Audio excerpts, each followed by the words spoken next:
வணக்கம். தினோ யூடியூப் சேனலுக்கு தங்களை இனிதே வரவேற்கிறோம். இந்த நாள் இனிய நாளாக அமைய இறைவனை வணங்கி வாழ்த்துகிறேன். வணக்கம். திங்கட்கிழமை மார்ச் மாதம் 4ஆம் தேதி சோபக்கிருது வருஷம் மாசி மாதம் 21ஆம் தேதி. இன்றைய நட்சத்திரம் கேட்டை. காலை 11:56 வரை கேட்டை. அதன் பிறகு மூலம். திதி தேய்பிறை நவமி. யோகம் சித்த யோகம்.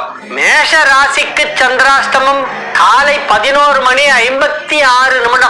12 மணிக்கு 4 நிமிஷம் தான் கம்மி. மத்தியானம் 12 மணி வரைக்கும் மேஷ ராசிக்கு சந்திராஷ்டமம்.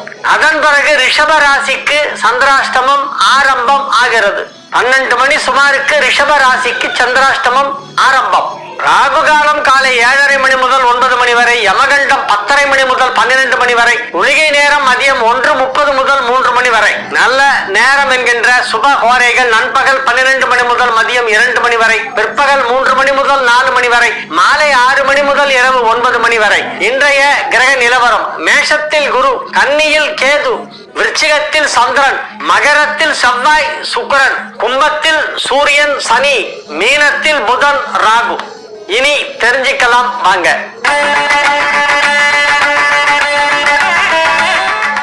வைத்தீஸ்வரன் கோவில் மயிலாடுதுறை அருகே இருக்கிறது. அனைவருக்கும் தெரிந்த ஒரு பிரபலமான ஸ்தலம். அதே போல பூந்தமல்லி அருகிலே ஒரு வைத்தீஸ்வரன் கோவில் இருக்கிறது. இந்த தகவலை நமக்கு தெரிவிக்கின்றார் லட்சுமி வடுகநாதன், சென்னை ராமாபுரத்திலிருந்து. அவங்க என்ன சொல்றாங்கன்னா, இந்த கோயிலுக்கு எல்லாரும் போகணும். அந்த வைத்தீஸ்வரன் கோயிலுக்கு, மயிலாடுதுறை கிட்ட இருக்கிற வைத்தீஸ்வரன் கோயிலுக்கு போக முடியாதவர்கள் இந்த வைத்தீஸ்வரன் கோயிலுக்கு போகலாம். இதுல நிறைய சிறப்பு இருக்கு. அதோடைய தலபுராணத்தையே ஒரு கார்டுல எழுதி அனுப்பிட்டாங்க நம்ம. அதனால வைத்தீஸ்வரன் கோயில் கிட்ட இருக்கிற, பூந்தமல்லி கிட்ட இருக்கிற வைத்தீஸ்வரன் கோயிலில் நாம் தரிசனம் செய்வோம். சிவபெருமானின் பல்வேறு அவதாரங்களில் ஒன்றுதான் ஆஞ்சநேயர் என்று ஒரு கருத்து நிலவுகிறதே. அதை பற்றி உங்கள் கருத்து என்ன? லட்சுமி வடுகநாதன். இல்ல, அதாவது சிவபெருமான் தான் ஆஞ்சநேயர் அம்சமாக வந்தார் அப்படின்னு ஒரு புராணத்திலே சொல்லப்பட்டிருக்கிறது. ஒரு இடத்துல சொல்லப்பட்டிருக்கிறது. நானும் அதை கேள்விப்பட்டிருக்கேன். நங்கநல்லூர் ஒரு ஆஞ்சநேயர் கோயிலை ஸ்தாபித்த ரமணி ஐயர் என்பவர். நாங்கெல்லாம் ரமணி அண்ணா என்று நங்கநல்லூர்ல இருக்கவங்களாம் ரமணி அண்ணான்னு தான் சொல்லுவோம். அவர் ரொம்ப மரியாதையவர்கிட்ட. அவர் ஒரு உபன்யாசத்துல இதை சொல்லியிருக்கார். ஆஞ்சநேயரே சிவபெருமானின் அம்சம் அப்படின்னு. அதான் அவர் சொன்னப்ப அங்கேயே எதிர்ப்பு. அந்த கூட்டத்திலே அது எப்படி நீ ஆஞ்சநேயர் சிவன்லாம் பத்தி எல்லாம் கம்பேர் பண்ணலான்னு ஒரு சார் எழுந்து சத்தம் போட்டாங்க. இது நான் சொல்ற ஒரு 15 வருஷத்துக்கு முன்னால் நடந்த ஒரு விஷயம். 15 மேலே இருக்கும், 20 வருஷத்துக்கு முன்னால் நடந்த ஒரு இன்சிடென்ட். ஆனா நீங்க கேட்கிற கேள்வி கரெக்ட். பட் அது எங்கு சரியாக சொல்லப்பட்டிருக்கிறது என்று எனக்கு ஞாபகம் இல்லை. ஆனால் ஆஞ்சநேயரையும் சிவபெருமானையும் தொடர்பு படுத்தி பேசப்படுகிறது. சிவபெருமானே பெருமாளுக்கு சேவை பண்றதுக்காக ஆஞ்சநேயரா வந்தார் அப்படின்ற ஒரு கருத்து உண்டு. ஆர் கோபாலன், மயிலாடுதுறை கோபாலன், புதுத்தெரு. வட மாநிலங்களில் உள்ள கோவில்களில் ஆஞ்சநேயருக்கு ஜிலேபி போடுகிறார்கள். அவங்க எல்லாத்துக்குமே ஜிலேபி எடுத்துக்கோங்க சார். ஜிலேபி லட்டு தான் அவங்களுக்கு எல்லா கோவிலும். அதுதான் பிரசாதம். தென்னாட்டில் உள்ள ஆஞ்சநேயருக்கு வடமாலை போடுகிறார்களே, ஏன்? அவங்க வழக்கம் அது. இது ரொம்ப வழக்கம். மயிலாடுதுறை கோபாலனுக்கு ஒரே டவுட், ஏன் நம்ம ஊர்ல ஜிலேபி போடக்கூடாதுன்ட்டு. போடுங்க சார், நீங்க போடுங்க, ஜிலேபி போட்டு மாலை போடுங்க. ஆஞ்சநேயருக்கு யார வேணாம்னா சொல்ல போறான். நம்ம ஊர்ல என்ன இல்லாம மாலை எல்லாம் போடுறான். கொண்டக்கடலை மாலை எல்லாம் இருந்து சுண்டல் மாலை வரைக்கும் எல்லாம் வந்துருச்சு. நமது இந்துக்களின் திருமண நிகழ்ச்சியிலே பெண்ணுக்கு மாங்கல்யம் சூட்டுவது ஒரு புனிதமான நிகழ்வு என்று கருதப்படுகிறது. ஆனால் சமீப காலமாக சில பெண்கள் தூங்குவதற்கு இடைஞ்சலாக இருக்கிறது என்று நினைத்து தாலியை கயற்றி வைத்து விட்டு தூங்குகிறார்கள். நைட்டு தூங்கும்போது கயற்றி வச்சுறாங்களாம், உறுத்துதுன்ட்டு. நமது டிவி நாடகங்கள், சினிமா போன்ற பொழுதுபோக்கு போன்ற சாதனங்களிலே கணவன் மனைவி சண்டை போட்டு கொண்டால் பெண் தாலியை கயற்றி வீசி விடுகிறாள். ஆண் தாலியை அறுத்து எறிவது போன்ற காட்சிகள் அதிகமாக இடம்பெறுகின்றன. இது மனதுக்கு ரொம்ப பாரமாய் இருக்கிறது. இந்த போன்ற விஷயங்களில் ஈடுபட வேண்டாம் என்று தங்களை போன்ற ஆன்மீக பெரியோர்கள், மீடியா மற்றும் டிவி சீரியல் தயாரிப்பாளர்கள் ஆகியோருக்கு அறிவுரை கூறுமாறு கேட்டுக்கொள்கிறேன். நான் சொல்லி கேட்பாங்கன்னா கண்டிப்பா நான் சொல்றேன்.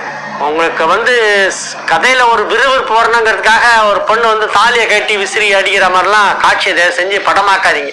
தயவு செய்து பணிவன்போடு கேட்டுக்கொள்கிறேன். இது நிறைய பெண்களுடைய மனசை புண்படுத்துற ஒரு விஷயமா இருக்கு. அதனால டிவி சீரியல்ஸ், அதர் டிராமாஸ், மற்ற இந்த கதைகள் எல்லாம் இந்த மாதிரி காட்சிகளை நீங்க அப்படியே அப்பட்டமா காமிக்கிறது கொஞ்சம் அவாய்ட் பண்ணணும் அப்படிங்கிறது ஒரு நல்ல விஷயம். யார் இந்த சஜஷன் கொடுத்தவர்? பக்தவத்சலம் நல்லாட்டூர் அவர் கொடுத்த சஜஷன், இட்ஸ் குட் சஜஷன். அதை தயவு செஞ்சு எடுத்துக்கோங்க. முடிஞ்ச வரைக்கும் அந்த மாதிரி காமிக்காது. அவர் சொன்ன மாதிரி அதெல்லாம் ஒரு புனிதமான விஷயம். திருமாங்கல்யங்கிறது தன் கணவனுடைய ரெப்ரசன்டேஷனா அதை பாக்குறாங்க. திருப்பி திருப்பி கேட்ட கேள்வியே கேட்டுட்டு இருக்காங்க. இறந்து போன்ற ஒரு படம். டினோ டிராவலர் யூடியூப் சேனலுக்கு தொடர்ந்து ஆதரவு தாருங்கள். கேள்வி கேட்பீங்களா? நீங்களே ஏன் அதே கேள்வி கேட்குறீங்க?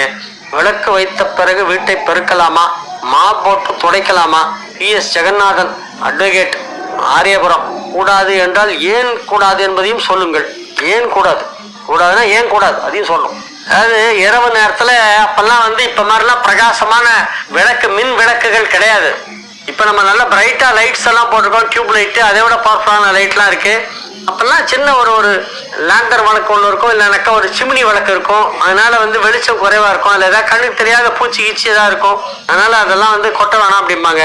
வெட்ட விட்டு வெளியே போகும்போது தெய்வ வீதி ஊர்வலம் எதிரில் வந்தால் நல்ல சகுனம் என்று ஒரு சிலர் கூறுகிறார்கள். ஆமா, உண்மைதான். நம்ம கடமை நேரத்துக்கு எதிர சாமி புறப்பாடாகி வந்ததுன்னா ரொம்ப நல்ல சகுனம். ஸ்ரீராம ஜெயம், ராம் இவற்றை பேனாவில் எழுதும் பொழுது கருப்பு இங்கில் எழுதலாமா, கூடாதா?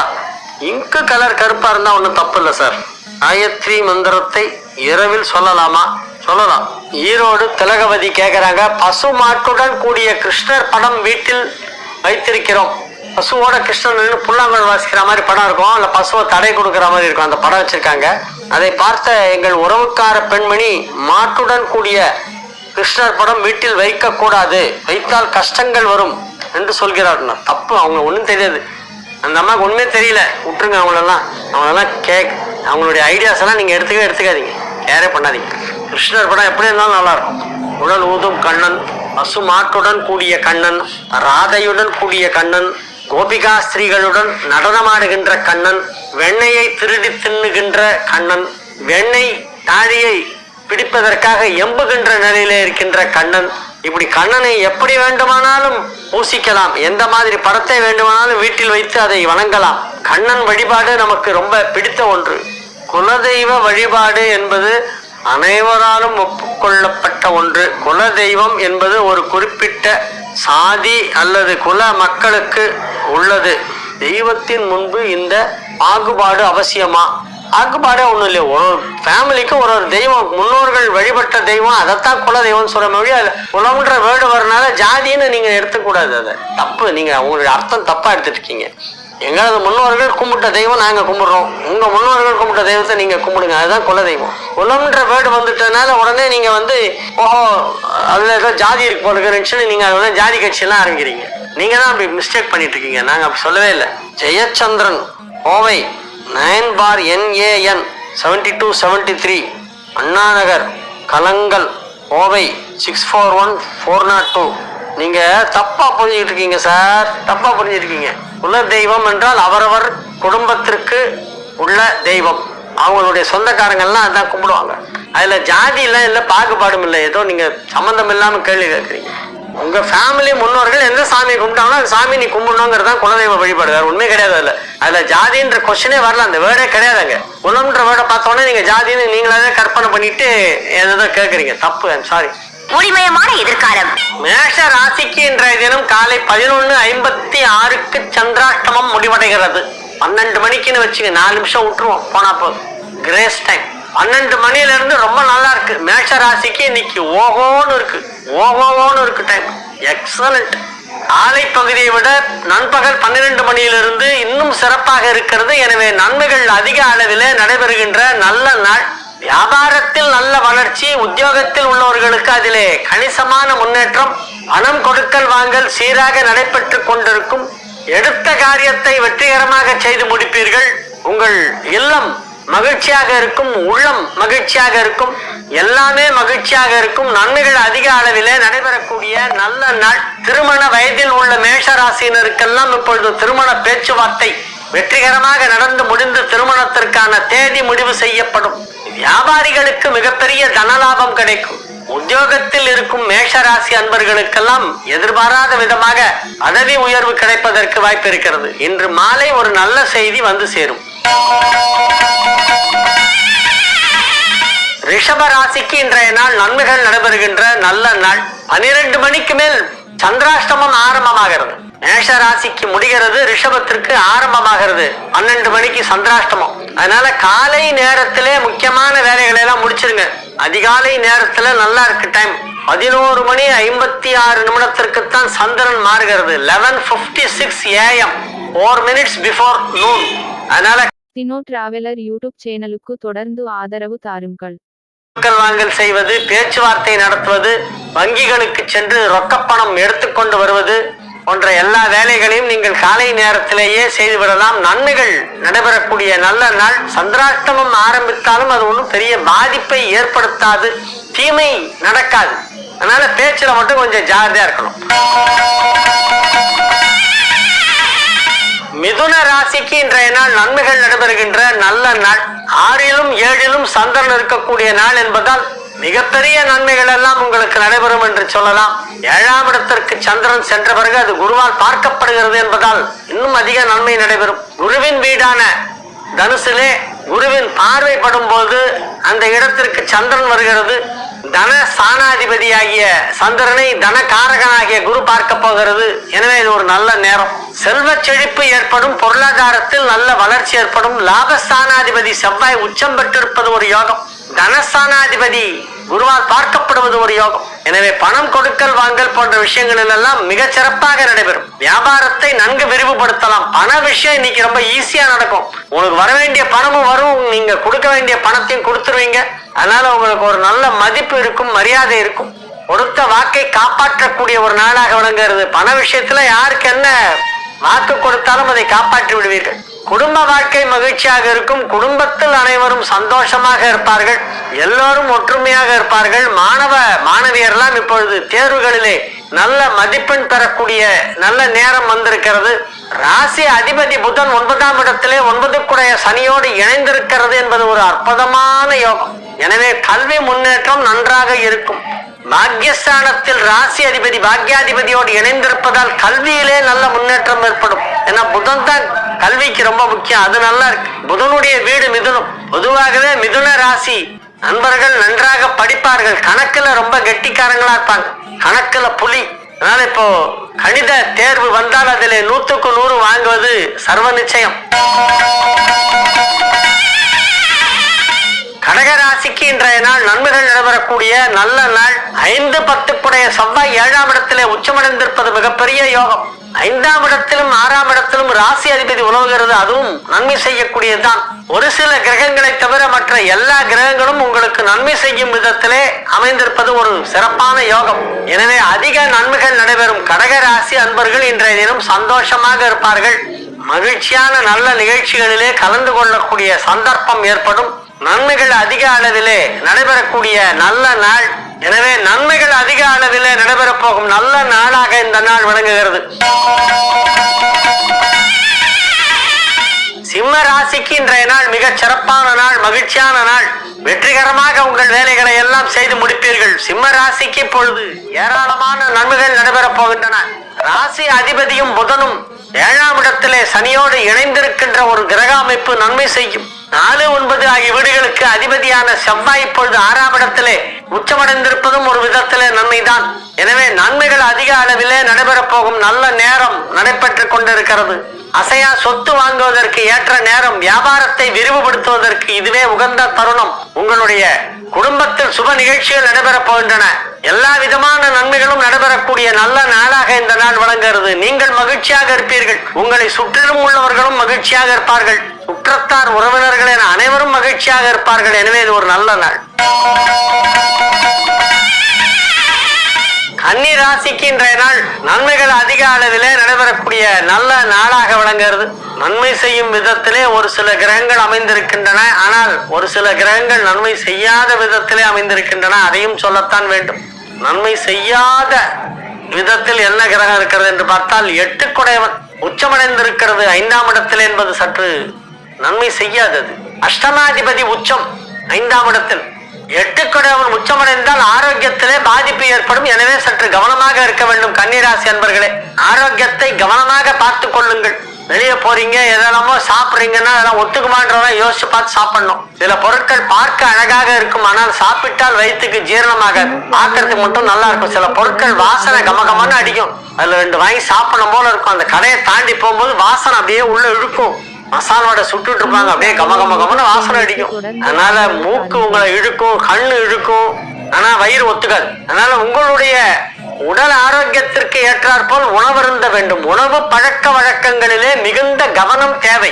டயட் கண்ட்ரோல் இருக்கணும், டயட்ல கண்ட்ரோலா இருக்கணும். அந்த மாதிரி ஒரு நல்ல நாள், முக்கியமான நாள். எனவே ஆரோக்கியத்தை பேணி காக்க வேண்டிய அவசியம் இருக்கிறது என்பதை தவிர மற்ற எல்லா விஷயங்களுமே நல்லா இருக்கு. இன்னைக்கு கவலையப்பட வேண்டாம். துலா ராசிக்கு இன்றைய நாள் நன்மைகள் நடைபெறும் நல்ல நாள். 7 குடைவனும் சுக்கரனும் இணைந்திருப்பதால் யோகம். திருமண வயதில் உள்ள துலா ராசியினருக்கெல்லாம் திருமணம் இப்பொழுது பேசி முடிக்கப்படும். எல்லா விதமான நன்மைகளும் நடைபெற போகும் நல்ல நாள். துலா ராசிக்கு இன்றைய நாள் எல்லா விதமான நன்மைகளும் நடைபெறும். மாணவ மாணவியர் வெகு சிறப்பாக தேர்விலே எழுதி அதிக மார்க் வாங்குவார்கள். பரீட்சையை நன்றாக எழுதுவீர்கள். மகிழ்ச்சியான நாள். துலா ராசிக்கு திருமண தடை விலகும். வெகு விரைவிலே திருமணம் நிச்சயமாகும். வியாபாரத்தில் உள்ளவர்களுக்கெல்லாம் அதிலே பெரிய தொகை கிடைக்கும். மிகப்பெரிய பண வரவு ஏற்படும். தனஸ்தானாதிபதி உச்சமடைந்திருப்பதால் இப்பொழுது பொருளாதாரத்திலே பெரிய வளர்ச்சி ஏற்படும். தனஸ்தானாதிபதி என்றால் 2ஆம் வீட்டிற்கு அதிபதியான செவ்வாய். எனவே இப்பொழுது நன்மைகள் அதிக அளவிலே நடைபெறக்கூடிய நல்ல நாள். விருச்சிக ராசிக்கு இன்றைய நாள் மிகச் சிறப்பான நாள், மகிழ்ச்சியான நாள். ராசியிலேயே சந்திரன் இருக்கிறது.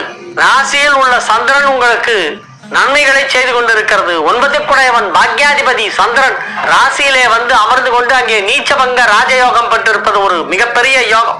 சந்திரனுக்கு நீச்சபங்க ராஜயோகம் கிடைத்திருக்கிறது. எனவே பாக்யாதிபதி வலுப்பெற்றிருப்பதால் நன்மைகள் அதிக அளவிலே நடைபெறும். குடும்பத்தில் சுப நிகழ்ச்சிகள் எல்லாம் நடைபெற போகின்றன. அடுத்தடுத்து வரிசையாக சுப நிகழ்ச்சிகள் நடைபெறும். யாருக்கெல்லாம் திருமணம் நடைபெற வேண்டுமோ அவர்களுக்கெல்லாம் திருமணம் நடைபெறும். யாருக்கெல்லாம் சீமந்தம் வளைகாப்பு நடைபெற வேண்டுமோ அவர்களுக்கெல்லாம் அது நடைபெறும். யாரெல்லாம் வீடு கட்டி கிரகப்பிரவேசம் செய்ய வேண்டுமோ அவர்களெல்லாம் அதை செய்வார்கள். நன்மைகள் அதிக அளவிலே நடைபெற போகும் நல்ல நாள். மாணவ மாணவியரின் கல்வி முன்னேற்றம் வெகு சிறப்பாக இருக்கும். தனுசு ராசிக்கு இன்றைய நாள் மகிழ்ச்சியான நாள். நன்மைகள் அதிக அளவிலே நடைபெறக்கூடிய நல்ல நாள். 5 குடைய செவ்வாய் 2ஆம் இடத்திலே உச்சமடைந்து மிகப்பெரிய நன்மைகளை செய்து கொண்டிருக்கிறது. பிள்ளைகளின் எதிர்காலம் நன்றாக இருக்கும். அவர்கள் நன்றாக படிப்பார்கள். அவர்களின் வாழ்க்கை இப்பொழுது நன்றாக அமையும்.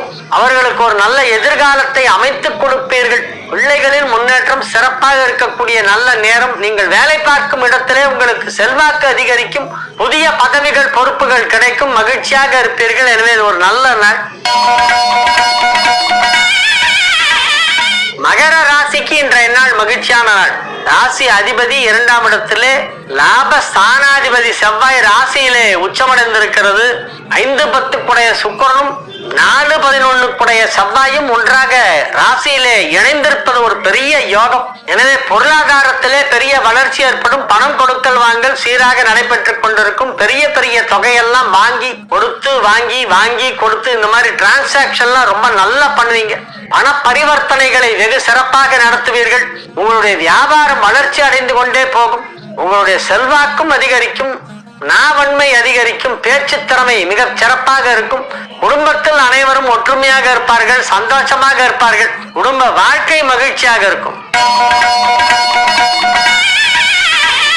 கும்பராசிக்கு இன்றைய நாள் நன்மைகள் அதிக அளவிலே நடைபெறுகின்ற நல்ல நாள். பதவி உயர்வு உங்களுக்கு இப்பொழுது கிடைக்க போகிறது. உங்கள் அலுவலகத்திலே எதிர்பாராத விதமாக திடீரென உங்களை கூப்பிட்டு பதவி கொடுப்பார்கள். இந்த திடீர் பதவி எல்லாம் இப்ப கிடைக்கும். திடீர் பதவி, திடீர் செல்வம், செல்வ செழிப்பு ஏற்படுதல் போன்றவை எல்லாம் இப்பொழுது நிகழப்போகின்றன. எனவே நன்மைகள் அதிக அளவிலே நடைபெறக்கூடிய நல்ல நாள், மகிழ்ச்சியான நாள். வெற்றிகரமாக இருப்பீர்கள். வெற்றிகரமாக உங்கள் வேலைகளை செய்து முடிப்பீர்கள். நீங்கள் சந்தோஷமாக இருப்பீர்கள்.